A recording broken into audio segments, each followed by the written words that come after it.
Hey everyone, welcome back. I have with me today Sarah McDugal, who has been on the show before, but it's been a while, and we were catching up last week and realizing just how long it had been since we It's had. been like 5 years. It's been I went and looked back. that It's is been 5 years. that is not okay. So we are rectifying that today. Yes. Sarah is a clarity coach. She is the founder of Freedom Navigator and Wilderness to Wild. She works exclusively with protective parents in high conflict divorce and custody battles. Now, Sarah and I, the last time we spoke, we were talking about religious abuse and or Yes. domestic abuse in the confines of the church, which is a Right. huge piece of work that you have actually kind of moved away from, right? Do you want to give a little I update would on I that? would say that's yeah. I mean, I started Wilderness to Wild from within that context. A Right. former clergy spouse who had lived through this series of, life journeys, twists and turns, focusing on betrayal trauma and the really, I love the term moral injury Mm, that is experienced when we go for help to church leaders, community leaders, religious leaders for safety. And then we are re traumatized, re abandoned, re shamed for seeking help from relational harm. And then we experience a second layer of relational harm in the broader community. And that secondary harm is often even more painful than the first right. because we believed, hey, okay, this one person may have been not a good actor, but all of these other people are supposed to be the people of God and they're supposed to come in and help the vulnerable, right? That's the whole That's the whole thing. point. It's the whole thing. And then they didn't, and they surrounded my abuser and uplifted and supported them. And now what do I do? And the wrestling with faith and betrayal trauma that comes not only in a marital or relational context, but in that community context. So that was really where Wilderness to Wild began Hmm. years ago. And over the last few years, I have realized that my niche of who I end up working with the most has really narrowed down into that of protective parents who, like I did, are walking through an extended, eternal, and everlasting kind of protective custody battle where they are trying to keep their children safe. They are not understanding the court system. They're getting twisted around, turned upside down and inside out as they are trying to tell the truth about what's going on. But whatever way they're doing it in keeps making them look like the problem. And the real abuse is being covered up and not seen. It's disguised behind this idea of mutual high conflict. And you and I both know that what the court terms high conflict is very often, not 100% of the time, but very often Yeah. abuser and victim. Right. But Exactly. that contrast has not been clearly made visible to the court.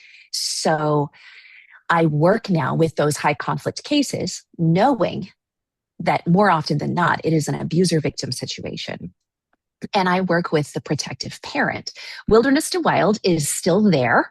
It still operates and runs, but my main focus is Freedom Navigator. Hmm. And Freedom Navigator is the new suite of tools and services specifically for those parents that are in this slice of the divorce and custody world. Yes. So today we're really talking about that aspect. Yes. And obviously a lot of crossover in Wilderness to Wild and Freedom Navigator, right? Yes, a lot Right. of that is the same. And a lot of the people Right. that come, I mean, you and I talked about this the other day, right, Kate? That the usually mamas that come to us are very often out of conservative Christian and often neurodivergent, Mm, family backgrounds. They often have kids that are on the spectrum or a medically complex or medically needy child or more than one. They may not realize that they're neurodivergent too. And a lot of times I find that the mamas that are really driven by, we must expose the truth, they have that intense justice gene. mm-hmm. That's actually because they're on the spectrum. Oh, They interesting. don't know it, Yeah, but very often there's this overlap. Now, I'm not a diagnostician. Don't come to me to get a psychological diagnosis. That is not what I do, but I see a right. lot of overlap Yes. between those who are blunt, honest truth tellers and who find it almost physically painful on a cellular level to live with the fallout of and move on from the fallout of all of the manipulation and the gaslighting. It hits some clients different than the rest of the Interesting. population. I think that's a really fascinating framing of it and sort of analysis because, right, when not all cases, but right, but one of the a common trait in people on the spectrum, right, is this there is this sort of there's a black and white, there's a right, there's a wrong, there are rules to Mhm. follow, and it these are the way you do things. And when their world or the world diverges from that, Mhm. it's not just frustrating. It's it like you said, like on a cellular level, it Mhm. doesn't make sense. It's morally destabilizing Yeah. and it's shattering to the nervous system for this category of Hmm. protective parents in a Hmm. different way than just the baseline trauma of going through divorce Right. or working out a parenting plan. Right. Hmm. Yes. Yes. Very interesting. Um, and we are going to talk about high conflict risk factors for a high conflict divorce today. Mhm. And you and I are both very careful to understand and to point out, as you said, that high conflict is a term that's used by the courts, right? So we're going to use that term, knowing that it's usually a one-sided thing, which means that it's not really high conflict. It's often domestic abuse, post-separation abuse, Coercive control. coercive control, all of those things. Um, and I think framing it in the lens that the court uses is important because we're working inside that system. Yes. And a huge, huge challenge that I get with clients over and over and over again is a deeply rooted fixation on what should be. Mm, And I get yes. it. I mean, Yes. I was like that in the beginning too. Like, this is not right. It's not The right. truth It's needs to not. be seen. It shouldn't be this way. And they're right. They are correct, but you can be right or effective, and you usually can't be both on Right. something like this. So, shifting from this isn't how it should be to this is what it is. How do I work to be effective for my case with what it is? First, you have to know what is. Right. Then you have to work on that radical acceptance of what is. So, a lot of times, I find that those in high conflict cases, they are responding in the same way that they were conditioned to when they were trying to manage the world to keep from pissing off their abuser. Right. They're trying to manage the other partner, the ex, and they're trying to manage the lawyers and they're trying to manage the outcomes in the court system. And what the court ends up seeing is an apparently controlling person Yes. who's hovering and micromanaging, and they don't see the victim side of everything. So, shifting all of that, learning to engage in ways that may be counterintuitive but are far more effective is really key. Yep. You can shift the outcome to a better outcome in a case where you are the victim of post separation, litigation abuse, coercive control, simply by shifting how you respond. Yep. Now, That does not make you responsible for their abuse. I'm not saying that. I'm saying Right? you can No, change the dynamics in court by changing yourself. that's right. That's right.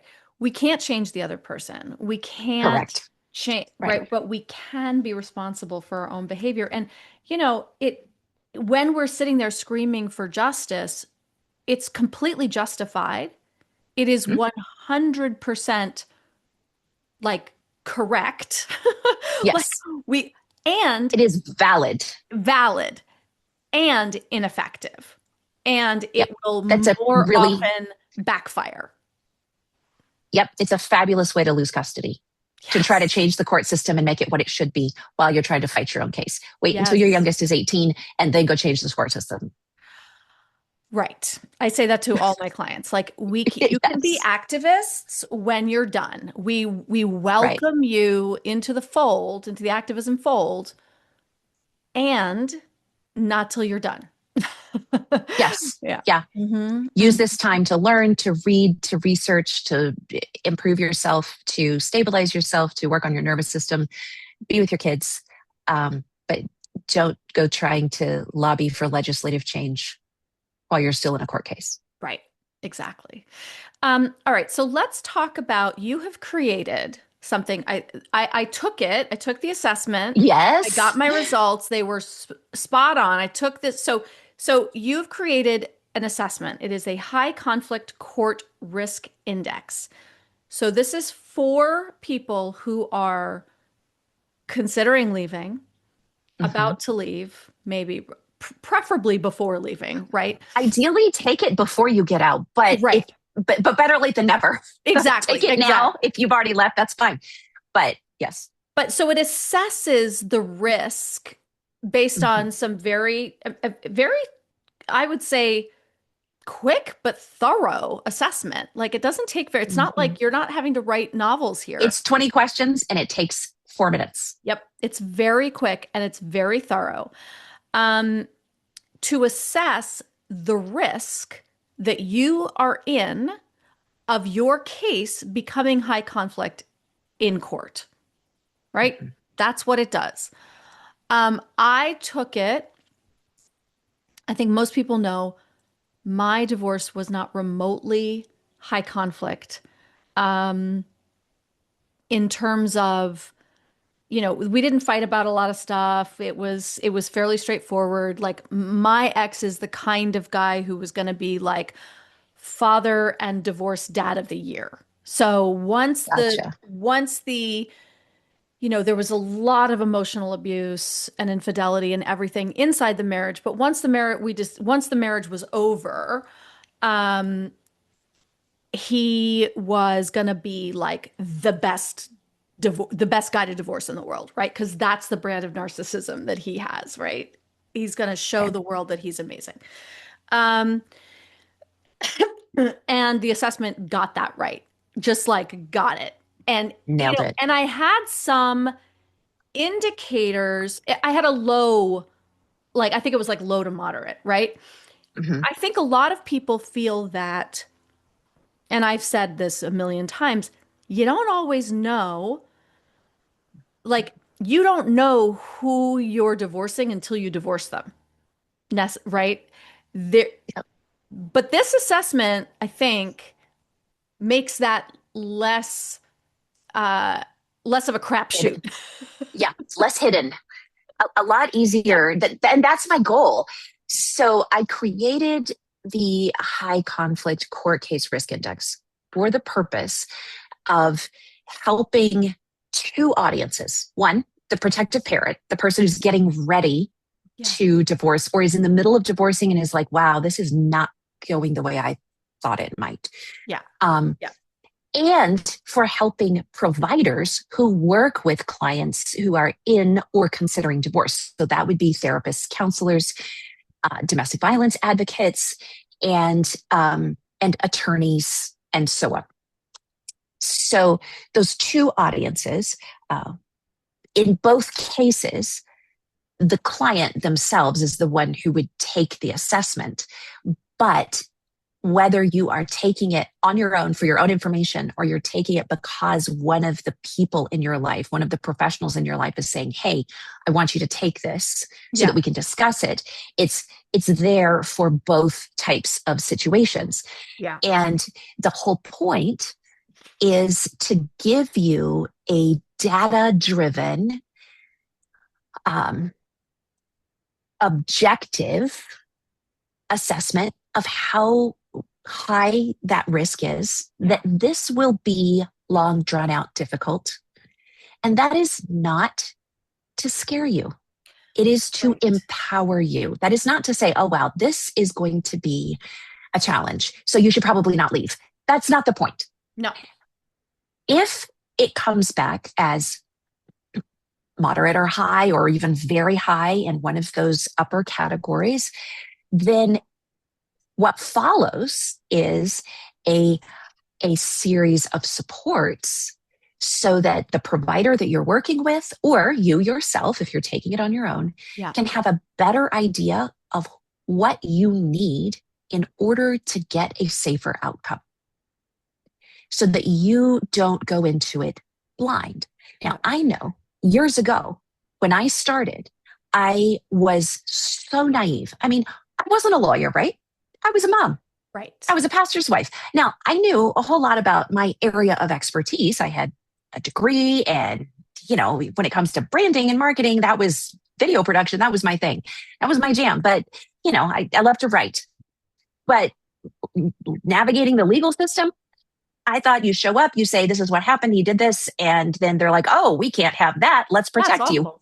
Right. Ha ha ha ha. I had no idea until I was beyond upside down and was being viewed as the problem. And as many of our clients know, when you disclose abuse, when your children disclose sexual assault, physical assault, much less emotional, verbal, psychological, non-physical forms of manipulation and control or harm, Yeah. it can be next to impossible to prove it. And the more that you push that this is happening, the more suspect you become, because you're not trying to support the other parent's relationship with the children Ugh. enthusiastically. Right. So when we don't know what the court values, we assume, especially if you're coming from a conservative Christian background, we assume that the court actually cares if dad's watching porn. We Right. assume that the Right. court actually cares if there's been infidelity. We assume that if the other parent is letting your 7-year-old watch PG-13 or oversee R-rated movies because you're watching one, that the court will think that that's bad parenting. They Don't don't care. care. They The do not court care. also, we walk into the court thinking, I'm going to get justice. And we don't realize that family court is not criminal court. And there is no justice in family court. It's just about settlement. Right. And the court also doesn't care what's true. Or Yeah. like, wait, what? Doesn't truth matter? Yes, it does. But the court doesn't care what is true. The court cares what you can prove. Right. And they don't care. Court doesn't care about bad parenting. Yeah, it's not It- illegal to be a It's complete jerk.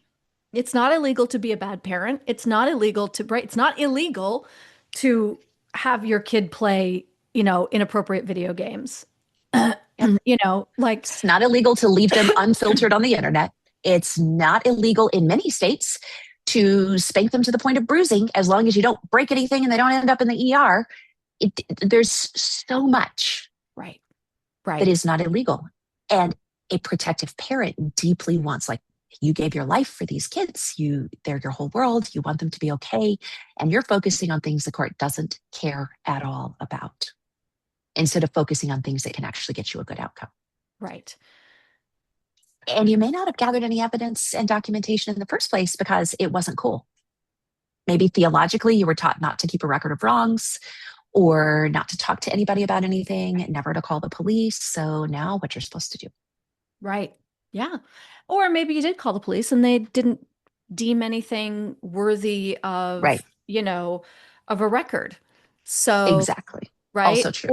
Or you didn't call the police because you knew that there would be repercussions and you're weighing, do I need evidence or am I going to get like, killed? Will they hurt the kids worse when Right. they Or get they out? hurt me If I worse. call the Right. police or me, yes. Yes. And the other thing that the court doesn't care about, which is a very, very, I'm not going to say they don't care about it, but when it comes to custody of your children, the court, most courts in most states don't look at how they treated you.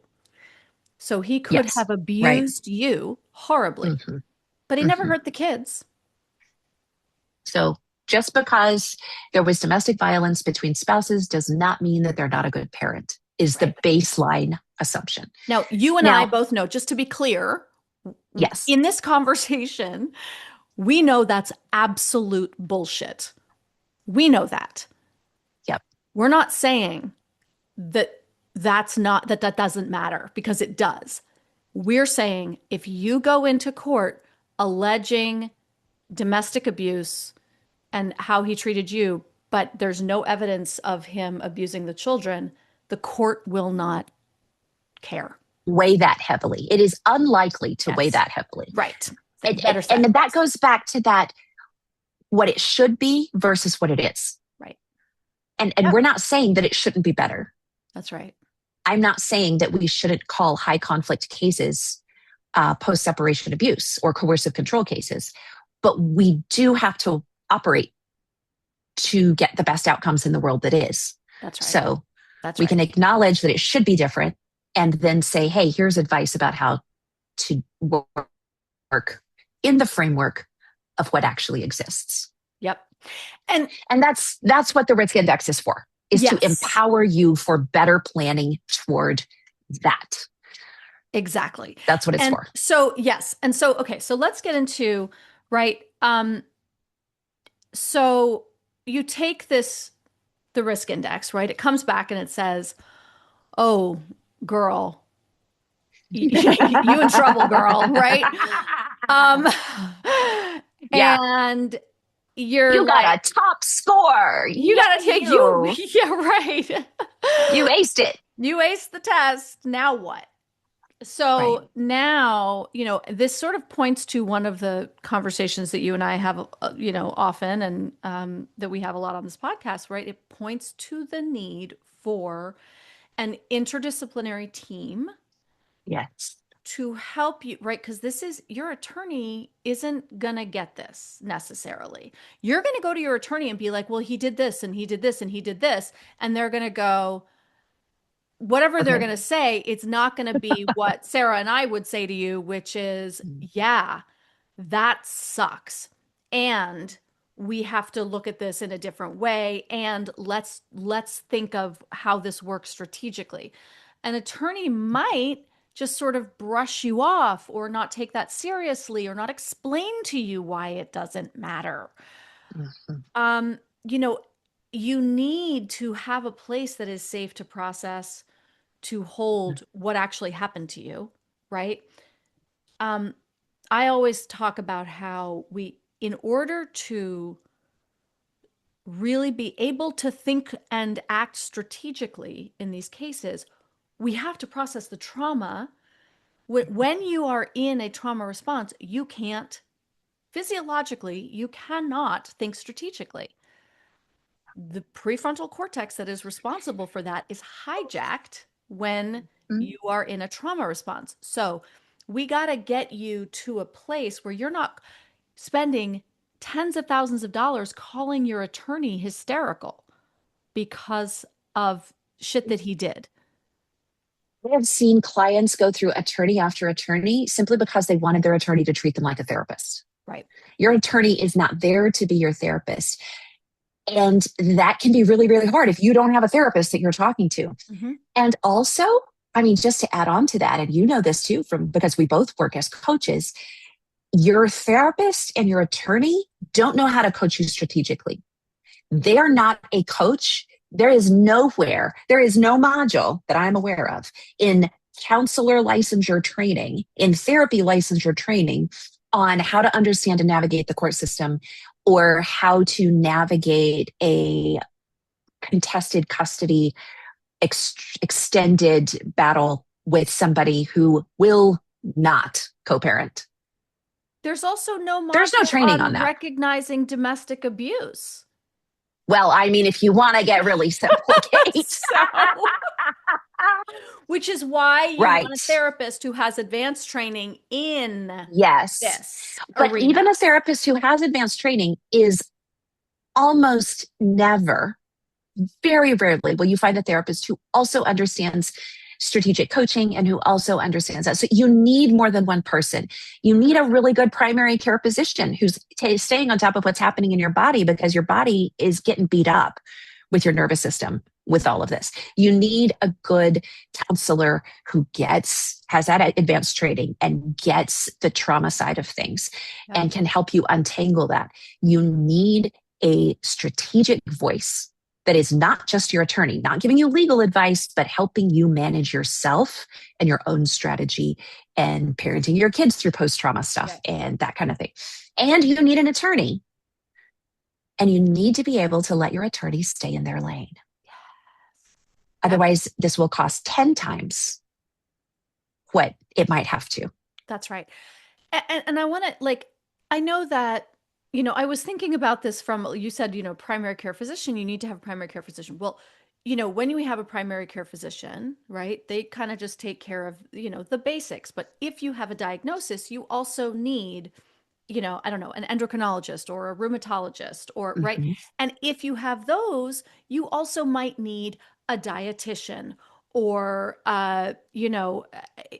somebody else, right? And it's a lot. That's how we manage something complex, is that it's Right. not just one, you're not going to keep going to your primary care physician for the specialty things, right?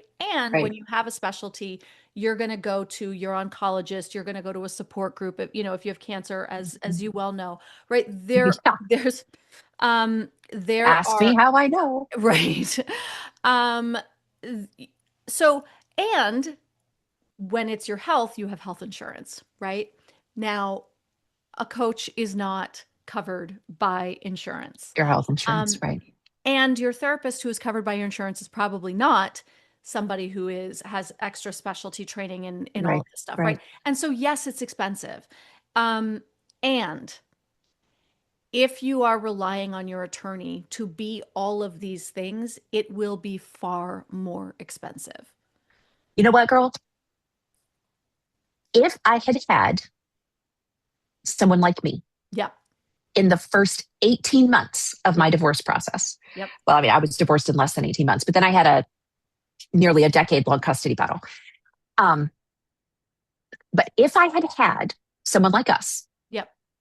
like the person I eventually found a few years into it, in that first 18, max 24 months, I could have saved over $100,000. Yep. Yep. And it would have felt like a big expense at the beginning. It would have been a big expense at the time. My kids, part of that time, we were homeless. We were qualified for all of the food benefits and the Medicaid and the what is it, food stamps and SNAP Right. and all the things, right? But if I had known how much money over the next decade it would have saved me, I would have found a way to borrow the money. I would Right. have found Right. a way to get someone into my case who could help me think long term, pull back from that collapsed trauma window where there's the trigger and the instant amygdala hijack response, and get some space back into that Yep. where I could stay more stable emotionally and know what was expected of me. Would have Absolutely. saved me a an obscene amount of money Right. in legal fees over the years. Right. I mean, And it's might have saved me really cancer true. too, because the trauma has ended up causing that. Right. Right. Yeah. Absolutely. Yeah. The number of women I work with, and I'm sure you find this too, um, who have complex autoimmune disorders, uh, that clear up magically Yeah. after divorce, right? Over the years. Now, obviously not all, but cortisol and stress hormones contribute Mhm. significantly to these things. And when you are actually out of that, um, I'm not saying coaching is going to cure your cancer or clear up your, Big promises there, Kate. yeah, right. No, I'm not saying that. Um, No, I know. but I am saying that, like you said, when you have somebody to help you through the stress and the trauma and to sort of, as a touch point, every time something happens Mhm. to bring you back down and like, let's add this to the strategy funnel. Okay, like, Mhm. or um, this is awful and it doesn't matter, right? Yeah, just that blunt truth. It's I would say terrible. It yes. sucks. It shouldn't be this way. And also, it's not going to make any difference. Don't waste energy on it. That's right. That's right. Let's get it out. Like it is absolutely Mm. unfair. It is absolutely shitty. It is absolutely all of these things. And do not bring this to your attorney because it absolutely has no bearing. Your 7-year-old is watching, is playing Grand Theft Auto. Doesn't matter. It's annoying. It's wrong. Sucks. And that's where I work with clients on here's how you empower your child to make better decisions for themselves. Me Let's exactly. talk about navigating tricky people and we're going to use Finding Nemo Mm-hmm. as your baseline, not dad, not mom, not grandma that you hate. We're going to use things that you can pull from normal kids' movies or TV shows or interactions at the playground, stuff at school. And we're going to teach them lifelong lessons because guess what? Even though you wish you could spare your child from having to learn these lessons because of the abuse of the other parent, they're still going to have really god awful, that one god awful roommate in college. They're going to have a professor who doesn't treat them well. They're going to have that toxic boss or the boss who won't keep their hands to themselves and should be turned in for a sexual harassment lawsuit. They're going to have bullying classmates in 7th grade because middle school. They're going to have things where they need to navigate awful humans all throughout life. So if you can zoom out from the fact that it is so sucky that the other parent is the one causing them to need these lessons early and just say, hey, this opened my eyes to the fact that my kid needs tools that I wish I had learned by the time I was Yeah, 7. So now I'm going to give them tools. And I'm never going to mention the other parent. I'm just going to give them tools. And my kid is super sharp. They're going to figure this out. that's And right. they're going to be able to have the language to recognize it. Can you imagine? You know how we felt when we first realized that the things we were experiencing were Oh, actually a thing? yeah. Like it was a thing. It had a definition. There was an encyclopedia for this. It's called the DSM-5. But there was there are terms for these. There are definitions for these. I'm not the only one.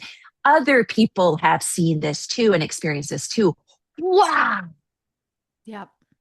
What if your kid, by the time they were 12, had the language and the recognition power for patterns to be able to start seeing these things in anyone, anywhere around them? That's right. Classroom, after school job, dating, while teenage relationships, whatever. Just give them the gift of empowering the next generation to recognize tricky people and not be jerks. Right. That's right. That's right. I mean, it is a gift. Our when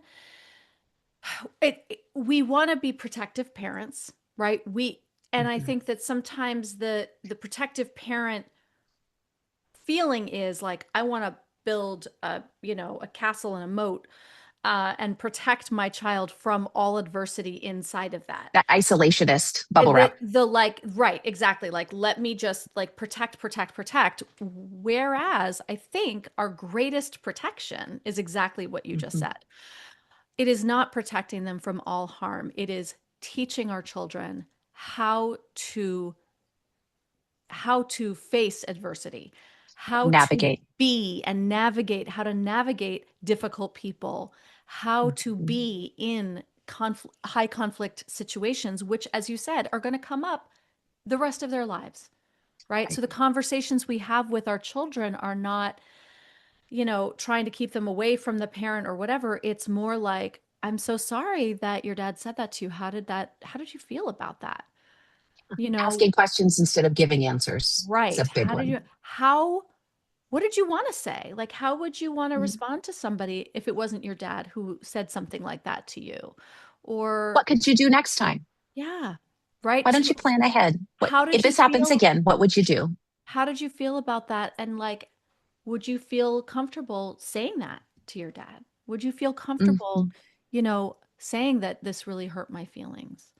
You know, um, and the answer might be no, right? Okay, Sure.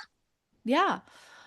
But rather than protecting them from all harm, right? Mhm. How do we navigate harm in this world that is Right. so incredibly harmful? Yeah. Yeah, exactly. And I think that, we keep looping back around to the risk index. Yes. When you have a heads up, Hmm. you Yes. can start having those conversations sooner. Yep. You don't have to wait until it's beyond the crisis breaking point to start having those conversations. You can start initiating and shifting the way you respond to things that your kids tell you sooner Hmm. instead of later. And the right time to do that is always now. Yes. Wherever you're at in the process. Let's Wherever just say you're you're looking at. back and you're like, oh man, I wish I'd known this 3 years ago. Okay, just do it today. Don't beat yourself up for what you didn't know. That's right. That's right. But Learn you now. know, I, yeah, just start now. I want to bring up something that you kind of alluded to it right in the beginning, Hmm. but and then we rabbit trailed off of it. You were saying something about how we often don't know how the other person is going to react. You don't know how they're going to be when you divorce them until you divorce them. And you shared your story that, there was a lot of unfaithfulness and traumatic stuff in the marriage. But then on the other side of it, once that part was like decided, the co parenting part was not the same kind of high conflict that we're talking about Well, in this way. the divorce itself wasn't. There was a lot of other Okay. stuff. Yeah, I mean yes. Yeah. I mean, Well, I'm not presuming to know all of the hidden no, details here I or don't want to the, I the don't want to go private down details. another rabbit trail of like all the Sure, details of sure. it. But yes, to make your point, to your point. But Yes. but what I was leading toward Yeah. is there are times when it has been really awful in the marriage, and we think that the divorce and the co-parenting is probably going to be equally awful, and then it turns out not being so much. Yes. It's Yes. better than you thought it might have been based on how bad the dynamics were in the marriage. Yep. And there are other times where when the victim in the dynamic starts to pull away and the manipulator in the dynamic becomes very nice and the victim is confident that this will go smoothly. They said it can be amicable. He said that we will be able to do it without lawyers. He Oh, said that we'll be able to figure it all out. I mean, you and I know, like, whoa, honey. whoa, that's red But flag right there. but very often, depending on the type of manipulator that we're working with, the Yep. profile of what kind of personality we're talking about, Yep. the victim will fail to prepare or fail to Yes. realize that they needed to prepare a certain way Yep. because they've been experiencing that love bombing grooming prior to filing for divorce Yep. to reduce their guard and to drop their guard. Yep. So it is possible for you to think that it's going to be easier and then suddenly it explodes like a shrapnel grenade in your face. And you're Absolutely. like, where did this come from? I thought they promised it was going to be easy, That's right. simple, straightforward. They were going to do the right thing. Yeah. So, what the risk index does is it assesses your perception of past behavior patterns, Mm-hmm. Mm-hmm. not just what's happening right now, not what they're saying in the moment, Right. but the past behavior patterns. Like, how true does this feel to you over the past? And it's not just what the other person has done. It is how you have felt. What has the feeling been inside you? Because before we get all the language for this, our bodies internalize a lot of this. We compensate, we mask, we manage everything around, and our bodies may be the only ones picking up on how bad it is, but our Yeah. brains haven't clued in yet. So some of the questions, and you were talking about it being really thorough, some of the questions are, how have you felt in the past in this relationship? And those are the real indicators of how high your risk is of it getting nasty Yes. in Yes. court. Yes. Yes. Yes. Absolutely. Yeah. I think that's a really important distinction. And one of the things that I found really fascinating, because I was also like, when I was taking it, I was like trying to remember back 20 years, right? Right, right, So right. there's that. And also, so much of what I felt was so much dissociation. Mhm. Right? I was so dissociated because I didn't have words for things, No because I language, didn't yeah. understand. I didn't know there was so much trauma. I was, I felt like I wasn't heard. I felt like I was misunderstood. I felt like because there was so much gaslighting and Mhm. blame shifting, that I was like, I felt like I was not, I just felt like I'm just here trying to love you, and you're accusing me of all of this awful stuff, Mhm. right? Um, but because the reality of what I was feeling and what was being mirrored back to me and reflected back to me and things I was being accused of and all of those things like didn't match up, I had to like dissociate in order to function. Mhm. Um, so I was trying to remember like 20 years back, like, oh my God, how did I feel? Right. Yeah, yeah. And there were a couple questions I had to go back on, but I did find that actually to be very like, how did you feel? How do you feel in your Mhm. body? Dissociated, yes, but like, oh, but even that's a clue, That's a right? clue, yes, That I'm because your just, body is managing a really unhealthy, unsafe environment. And that's a clue. that's exactly, yes, exactly. So when you get a high, let's say a high risk, moderate to Mhm. high risk, what do we do then? Like, what does someone do when when they take this quiz? Maybe they don't really know. They take the assessment and they're like, oh shit. What do they This, do? I'm in over my head. What am I Yeah. supposed to do Whoa. next? Uh-huh. So there are several potential steps forward. Hmm. Some of it depends on whether you've already started or you're like a little ways down the road and you're doing this as it has been so far and you're like, oh my goodness, I wish I had known. What do I do?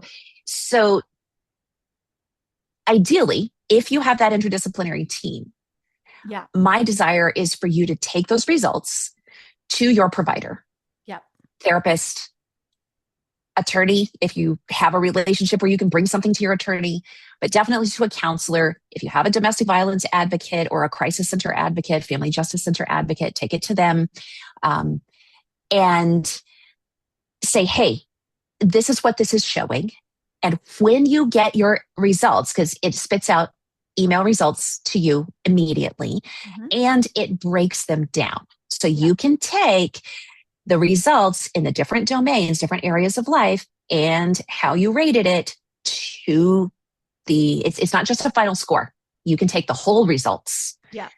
to your provider and talk to them about it. Say, this is what this is saying. How does this need to inform our safety planning, my preparation planning? And if they have any background or training in this, Yeah. then that is going to be a good place for you to have some very informative, very brass tacks conversations.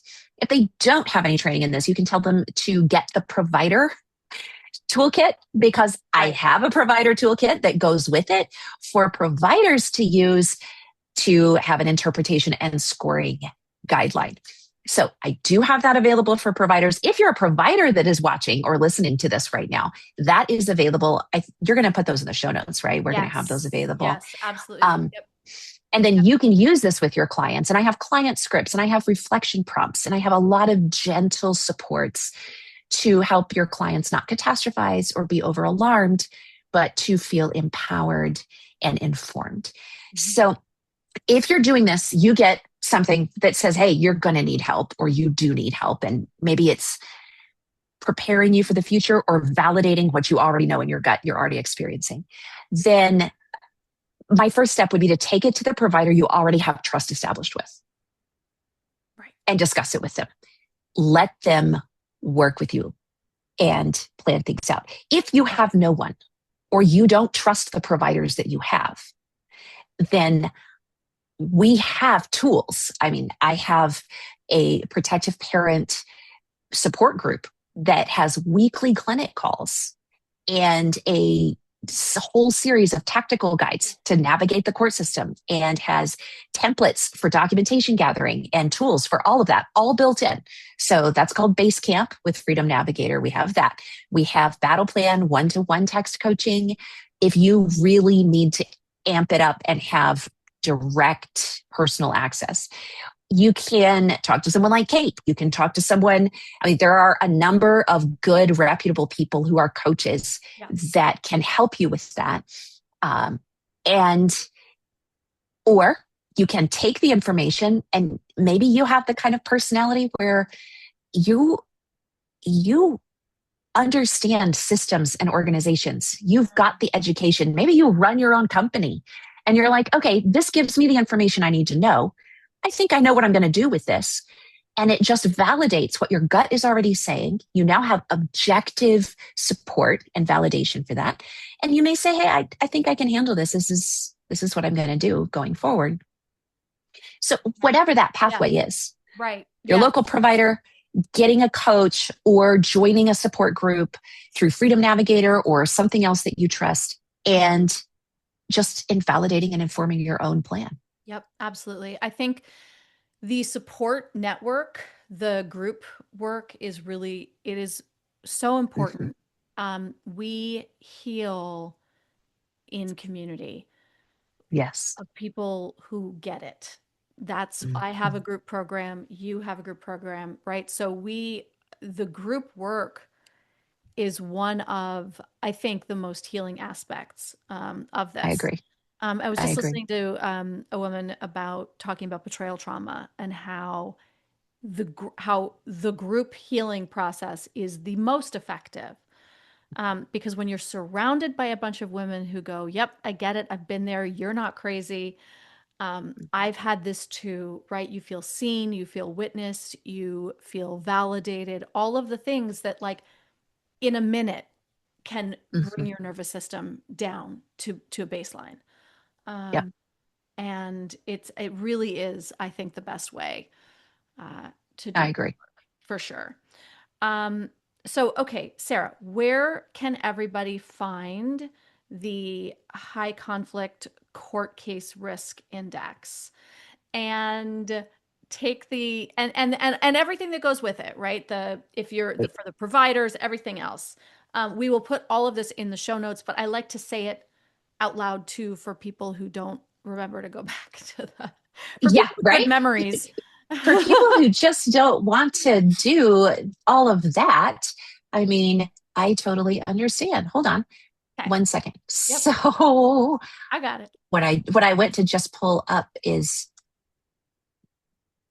uh, I ended up getting the there we go. Okay, I've got it. Sorry. That's okay. So you can find the risk index, the high conflict court case risk index, at myfreedomnavigator.com/HCC-RI for high conflict court dash risk index RI. So myfreedomnavigator.com/HCC dash RI. You know what? Let me say that again. You can chop out that one if you Darlene, can. we're going to be doing some editing in this spot. My goodness, sorry. Sorry. Okay. The website link is www.myfreedomnavigator.com/HCC-RI. That stands for High Conflict Court Risk Index. And you will immediately get an email with the results as soon as you hit submit. Yeah. and it will be sent directly to your inbox. Make sure you use a private secure email address. Yep. That's always helpful, Yep. Always have especially a if you're not separate out one. yet.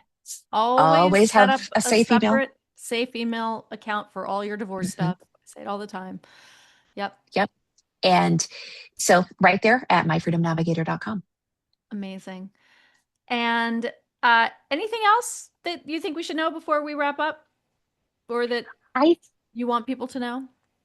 I think that I just want to say, if you are a protective parent and you are, I mean, losing sleep, living scared, wondering if you're going to be able to parent your kids well, get through to the other side of this, not lose your mind or your custody, um, you can do it.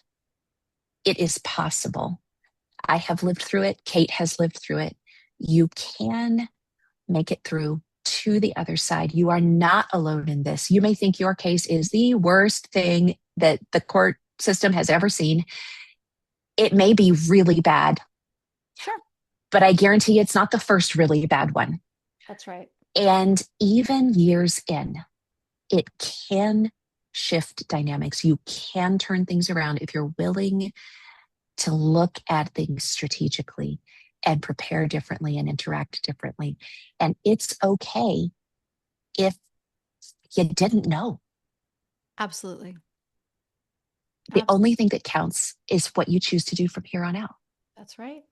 That's right. Absolutely. Sarah, thank you so, so, so much. Everybody go check out Sarah, all of her work and resources. Super, super helpful, informative, brilliant, all the things. I so appreciate you. Thank you, Kate. Thanks. It's been wonderful. Love hanging out with you. Yeah, me too. We got to do it more often. Yeah, let's do this again before 5 years goes by. Yeah, for sure. All right.